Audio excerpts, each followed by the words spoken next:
រឿងថលៈមានទីលំនៅនៅភូមិឃុំរតនៈស្រុកខេត្តបាត់ដំបងលោកខឹងវាសនាសវឹងទឹកមាត់1 ម៉ោងកន្លះជាងហើយឥឡូវនេះខ្ញុំ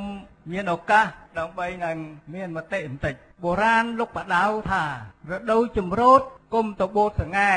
រដូវភ្ជួរស្រែគុំទៅតាក់លោកដំណាក់កាលនេះមិនមែនជាដំណាក់កាលឃោសនាដើម្បីសុំសัญลักษณ์ឆ្នោតទេខ្ញុំសូមជម្រាបសួរលោកខឹមវាសនា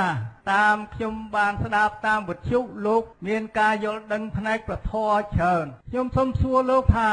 សប្បុរិសធម៌7យ៉ាងដែលព្រះសម្មាសម្ពុទ្ធបរមគ្រូយើងទ្រង់សម្ដែងព្រានប្រដៅនោះតើ7យ៉ាងនោះអ្វីខ្លះហើយការធ្វើចំណាប់អារម្មណ៍របស់លោកជាង1 ម៉ោងកន្លះនេះតើវាសមស្របតាមសប្បុរិសធម៌នោះឬទេ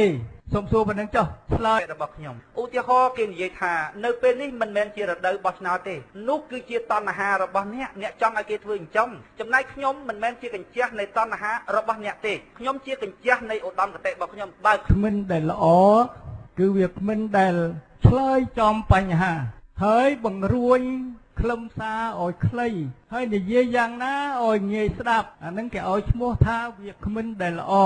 បាញ់មិញខ្ញុំសួរថាតើលោកបានចេះពីរឿងសប្បុរិសធម៌7យ៉ាងនោះទេថាបើចេះតើការប្រព្រឹត្តទៅនៃ